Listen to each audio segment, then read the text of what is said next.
여러분들이 한 절, 마지막 14절은 함께 읽도록 하겠습니다. 이에 왕이 하만에게 이르되 너는 내 말대로 속히 왕복과 말을 가져다가 되골문에 앉은 유다 사람 모르드게에게 행하되 무릇 내가 말한 것에서 조금도 빠짐이 없이 하라.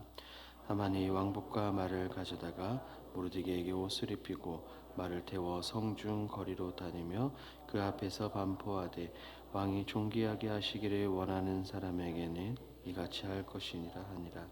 모르드게는 다시 되골문으로 돌아오고 하만은 번뇌하여 머리를 싸고 급히 집으로 돌아가서 자기가 당한 모든 일을 그의 아내 세레스와 모든 친구에게 말하며 그중 지혜로운 자와 그의 아내 세레스가 이르되 모르드게가 과연 유다 사람의 후손이며 당신이 그 앞에서 굴욕을 당하기 시작하였으니 능히 그를 이기지 못하고 떨어지이다.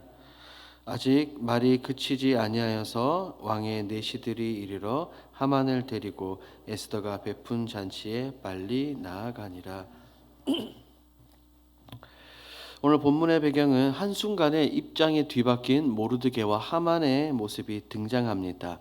그동안 하만이 이 왕의 존귀함을 받았다면 이제는 모르드게가 왕의 존귀함을 받게 된 그런 상황입니다. 이제 앞으로 모르드게와 이 하만은 어떤 상황을 맞이하게 될까요? 오늘 본문을 통해 함께 살펴보겠습니다. 내용 관찰 1번을 함께 봅니다. 하만은 아하수에로의 명령으로 무엇을 행합니까? 하만은 그가 앞서 왕에게 말했던 그대로 행하는 것을 볼 수 있습니다. 즉 존귀하게 여기는 사람에게 행해야 한다고 말했던 그 행동을 합니다. 10절과 11절 말씀을 보니 이렇게 나오네요. 먼저 왕복과 말을 가지고 옵니다. 그리고 모르드게에게 옷을 입히고 말을 태워 돌아다니면서 그 앞에서 외치게 됩니다. 모르드게가 지금 왕으로부터 이런 대우를 받는 것은 그것은 곧 왕 다음에 높은 자리에 오를 것을 암시합니다. 모르드게가 말 위에 있을 때 무엇을 입습니까? 왕복을 입습니다. 왕의 옷을 같이 입는다는 것은 그 사람의 권력이나 그 사람의 신분, 그 사람이 가진 것을 함께 공유한다는 것을 의미하죠. 그런데 왕은 지금 그 왕복을 모르드게에게 입혀줍니다. 하만의 입장에서는 지금 그가 생각했던 예측이 완전히 빗나감을 경험하는 거죠. 본인이 죽이고 싶어 했던 모르드게가 오히려 왕으로부터 존귀함을 받고 마치 자기가 종같이 모르드게 앞서 다니며 외치고 있습니다. 그리고 충격에 휩싸여 집으로 가서 이 모든 일을 그의 친구들과 아내에게 이야기를 합니다. 그때 사람들의 반응이 바로 내용 관찰 2번입니다. 2번을 함께 보겠습니다. 하만의 아내와 친구들이 그에게 한 조언은 무엇입니까? 하만은 어떻게 보면 충격, 그가 당한 굴욕이죠. 이것을 경험하고 집으로 돌아와 아내와 친구들에게 이 사건을 말합니다. 그러니까 아내와 그의 친구들도 굉장히 놀라는 모습을 볼 수가 있습니다. 그리고 13절을 보니 그의 친구들 중에 지혜로운 사람, 그리고 아내가 그를 향해서 이렇게 말합니다.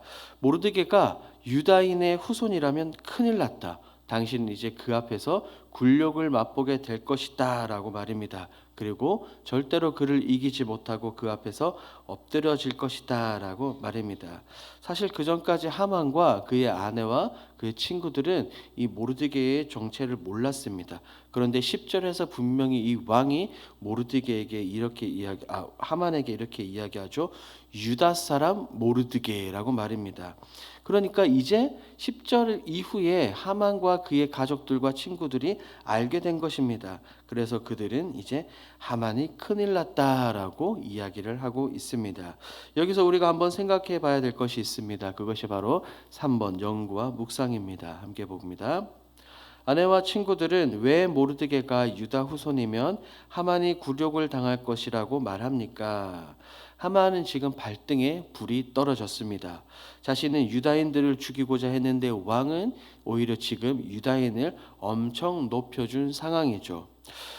하만과 그의 아내와 지혜자들, 그의 친구는 이방인들입니다. 하지만 그들은 지금 유다인들이 섬기는 하나님에 대해서 뭔가 알고 있는 것처럼 보입니다. 그렇기 때문에 그들은 지금 걱정하고 있는 거죠. 그들은 하만에게 말합니다. 굴욕을 당하기 시작하였으니라고 말입니다.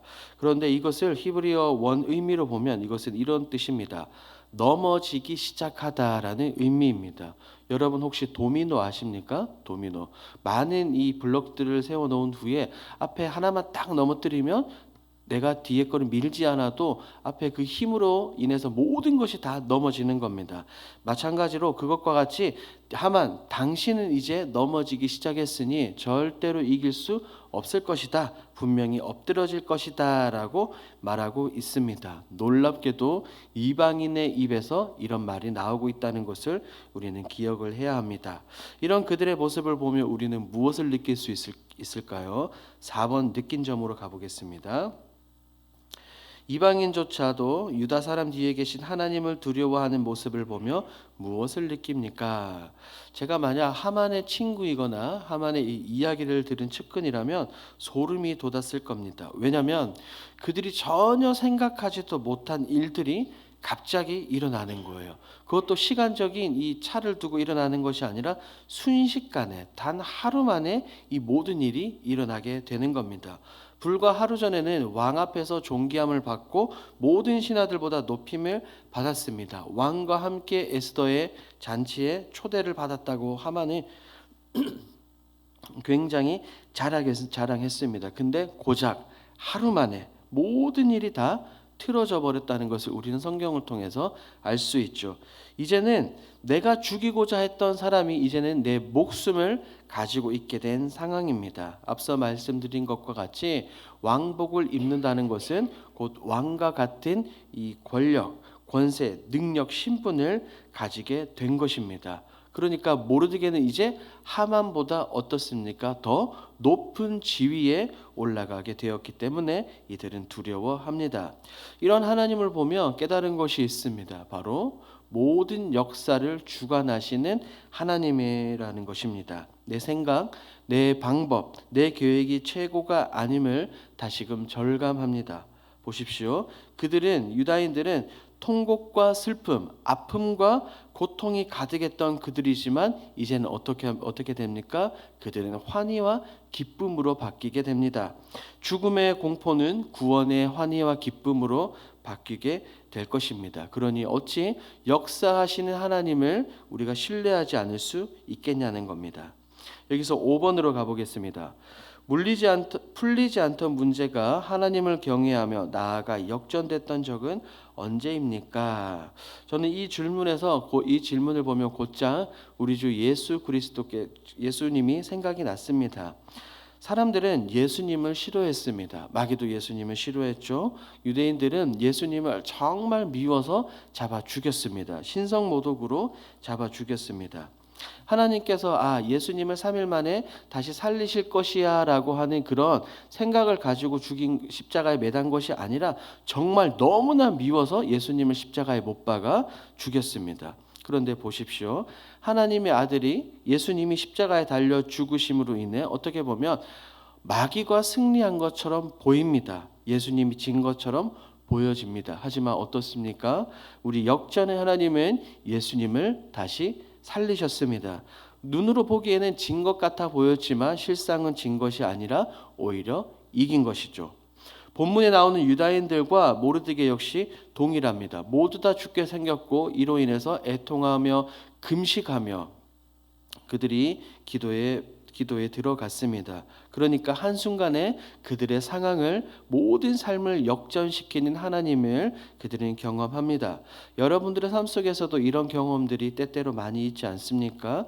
다 끝났다고 생각하는 그 순간에 다시 회복시켜 주시며 다시 일으켜 주시며 다시 소생케 하시는 하나님을 많이 경험했으리라 생각합니다. 5-1번 결단을 보도록 하겠습니다. 내 모든 재정과 건강, 관계의 문제를 하나님께 맡기고 하나님을 경외하기 위해 구체적으로 무엇을 결단하겠습니까?